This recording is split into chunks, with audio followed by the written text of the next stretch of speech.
जिन लोगों के पूजा घर मंदिर में ये 3 मूर्तियां रखी हुई हैं, तो वह मेरी ये बात कान खोल करके सुन ले, वरना आपकी ये एक छोटी सी गलती आपके जीवन में बड़ी परेशानियां खड़ी ना कर दे। श्री शिवाय नमस्तुभ्यम महाराज। हमारे शास्त्रों में साफ साफ कहा गया है कि पूजा घर में रखी कुछ चीजें शुभ होती हैं और कुछ चीजें ऐसी होती हैं जिन्हें भूल कर भी नहीं रखना चाहिए, क्योंकि पूजा घर वह स्थान होता है जहां से पूरे घर की ऊर्जा नियंत्रित होती है। अगर वही स्थान गलत हो गया तो फिर जीवन में परेशानियां अपने आप बढ़ने लगती हैं। अब महाराज, बहुत से लोग ये सोचते हैं कि हम रोज पूजा करते हैं, भगवान का नाम लेते हैं, फिर भी हमारे घर में दरिद्रता क्यों बनी रहती है, तरक्की क्यों नहीं हो पा रही, मेहनत के बावजूद काम क्यों नहीं बन रहा। कई बार बच्चे पढ़ाई में ध्यान नहीं लगाते, पति पत्नी के बीच कलह बनी रहती है, बीमारी पीछा नहीं छोड़ती। तो महाराज, इन सब का एक कारण आपके पूजा घर में रखी कुछ वस्तुएं भी हो सकती हैं, क्योंकि कई बार हम बिना सही जानकारी के कुछ ऐसी मूर्तियां और चीजें पूजा मंदिर में रख लेते हैं जो वहां के लिए उपयुक्त नहीं होती हैं। इसीलिए अब बात महाराज, धर्म शास्त्रों में स्पष्ट रूप से बताया गया है कि पूजा घर में किन वस्तुओं का होना आवश्यक है और किन वस्तुओं को वहां से तुरंत हटा देना चाहिए। लेकिन जानकारी के अभाव में लोग जाने अनजाने में ऐसी गलतियां कर बैठते हैं जिनका प्रभाव धीरे धीरे पूरे परिवार पर पड़ने लगता है, और जब परेशानी बढ़ जाती है तब जाकर व्यक्ति सोचता है कि आखिर गलती कहाँ हो रही है। इसीलिए महाराज, आज हम इस विषय पर विस्तार से बात करने वाले हैं। आज हम जानेंगे कि पूजा घर में किन चीज़ों को रखना शुभ माना गया है और किन चीज़ों को रखना अशुभ।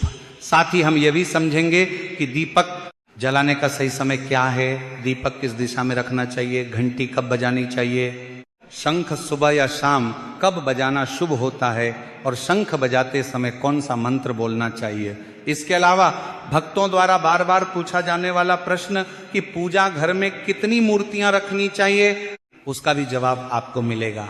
लेकिन उससे पहले यदि यह जानकारी आपके लिए थोड़ी भी उचित हो तो वीडियो को लाइक करके चैनल को सब्सक्राइब जरूर करें, और कमेंट बॉक्स में यह जरूर बताएं कि आप यह वीडियो भारत के किस राज्य से या शहर से देख रहे हैं। महाराज, कथा के दौरान एक भक्त ने हमसे यह भी पूछा कि गुरुजी, हम पूजा पाठ बहुत करते हैं, नियम भी निभाते हैं, फिर भी कई बार पूजा का फल मिलने की बजाय उल्टा नुकसान क्यों हो जाता है। तो भक्तों, इसका कारण यही होता है कि पूजा तो होती है ऐसा, लेकिन कहीं ना कहीं कुछ नियम टूट रहे होते हैं, और शास्त्रों में कहा गया है कि पूजा में छोटी सी भूल भी बड़ा प्रभाव डाल सकती है। इसीलिए महाराज, पूजा हमारे जीवन का बहुत महत्वपूर्ण हिस्सा है। हर व्यक्ति किसी न किसी देवी देवता की पूजा करता ही है। कोई भगवान शिव को मानता है, कोई श्री हरि विष्णु को, कोई माँ दुर्गा या माँ लक्ष्मी को। और जब पूजा सही तरीके से होती है तो उसका फल भी जरूर मिलता है। लेकिन जब पूजा के स्थान पर ही कुछ गलतियां हो जाती हैं तो वही पूजा फल देने की बजाय बाधा बन जाती है। अब महाराज, प्रत्यक्ष घर में एक पूजा मंदिर जरूर होता है, लेकिन बहुत कम लोग ये जानते हैं कि उस मंदिर में क्या रखना चाहिए और क्या नहीं। भक्तों, यही छोटी छोटी बातें हैं जो आपके घर की सुख, शांति, धन, समृद्धि और उन्नति से जुड़ी होती हैं। अगर पूजा घर में गलत वस्तुएं रखी जाएं तो घर में नकारात्मक ऊर्जा बढ़ने लगती है और माता लक्ष्मी की कृपा धीरे धीरे दूर होने लगती है। तो महाराज, अगर आपके पूजा घर में भी कुछ ऐसी मूर्तियां या वस्तुएं रखी हुई हैं जिनके बारे में आप निश्चित नहीं हैं, तो आज की यह जानकारी आपके लिए बहुत महत्वपूर्ण है। तो सबसे पहले बात करते हैं मूर्तियों की संख्या की। अब महाराज, ये बहुत बड़ा भ्रम है कि जितनी ज़्यादा मूर्तियां होंगी उतनी ज़्यादा कृपा होगी, जबकि शास्त्रों में स्पष्ट कहा गया है कि पूजा घर में एक देवी या देवता की एक ही मूर्ति या एक ही तस्वीर होनी चाहिए। एक ही देवता की 2 या 3 मूर्तियां एक साथ रखना शुभ नहीं माना जाता है। इससे पूजा घर में ऊर्जा का संतुलन बिगड़ जाता है और पूजा का फल कमजोर हो जाता है। कई घरों में देखा गया है कि एक ही पूजा मंदिर में भगवान शिव, भगवान विष्णु, माँ दुर्गा, माँ लक्ष्मी, गणेश जी, हनुमान जी, शनिदेव, भैरव जी, सबकी मूर्तियां एक साथ रख दी जाती हैं। लेकिन महाराज ये बहुत बड़ी गलती है। शास्त्रों में बताया गया है कि हर देवता की ऊर्जा अलग होती है, और जब इतनी सारी ऊर्जाएं एक छोटे से स्थान पर एक साथ रख दी जाती हैं तो उनका प्रभाव सही तरह से कार्य नहीं कर पाता है। इसीलिए महाराज पूजा घर में कुछ विशेष मूर्तियां ऐसी होती हैं जिन्हें कभी भी नहीं रखना चाहिए, जैसे भैरव जी, शनिदेव और काली माता की उग्र स्वरूप वाली मूर्तियां पूजा मंदिर में नहीं रखना चाहिए, क्योंकि इन देवताओं का स्थान अलग होता है। इन्हें घर के मुख्य पूजा मंदिर में रखना शास्त्रों में वर्जित बताया गया है। इसी तरह मां लक्ष्मी की खड़ी हुई मूर्ति भी पूजा घर में नहीं रखनी चाहिए। मां लक्ष्मी हमेशा बैठी हुई मुद्रा में ही शुभ मानी जाती हैं। महाराज एक और बहुत बड़ी गलती जो कई लोग करते हैं वो है पूर्वजों या मृत व्यक्तियों की तस्वीर पूजा घर में रखना। कई लोग श्रद्धा के कारण अपने माता पिता या किसी पूर्वज की तस्वीर मंदिर में रख देते हैं, लेकिन शास्त्रों के अनुसार ये गलत है। पूर्वजों का स्थान देवताओं के बराबर नहीं होता है। उनकी तस्वीरें हमेशा घर की दक्षिण दिशा की दीवार पर पूजा घर से अलग स्थान पर लगानी चाहिए। इसी तरह साधु संतों की मूर्तियां या तस्वीरें भी पूजा मंदिर में नहीं रखनी चाहिए।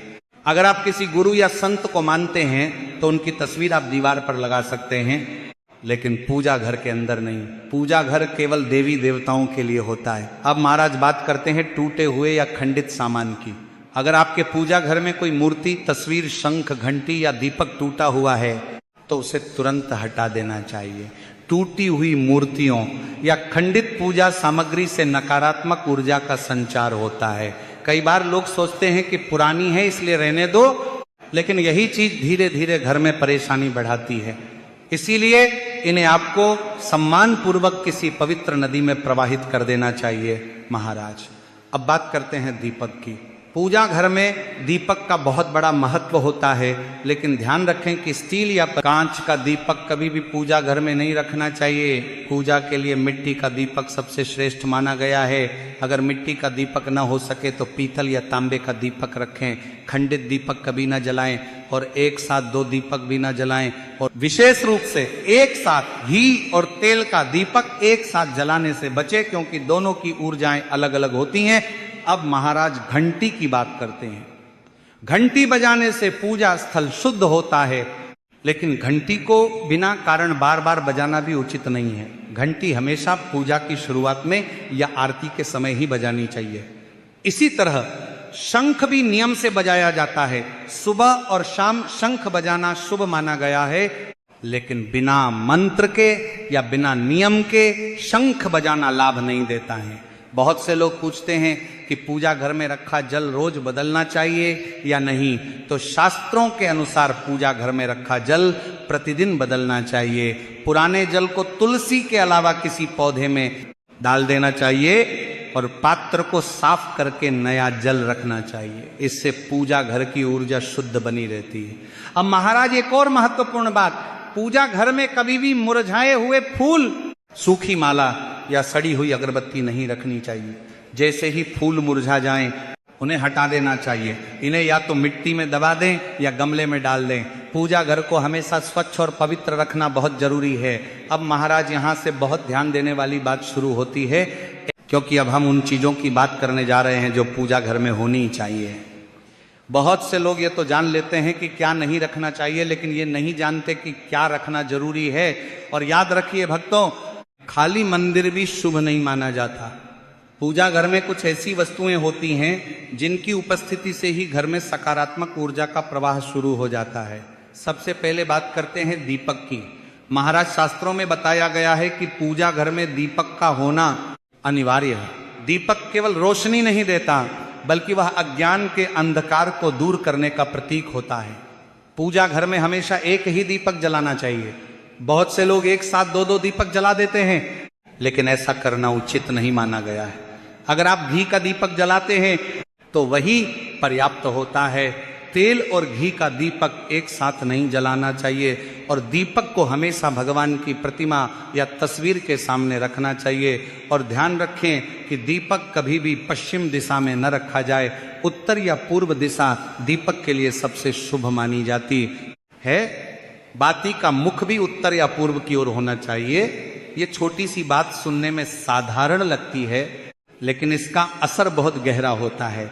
इसके बाद बात आती है स्वास्तिक की। स्वास्तिक को सनातन धर्म में सौभाग्य का चिन्ह माना गया है, इसीलिए पूजा घर में रोली या कुमकुम से स्वास्तिक जरूर बनाना चाहिए। यह घर में सकारात्मक ऊर्जा को आकर्षित करता है और माता लक्ष्मी की कृपा को बनाए रखता है।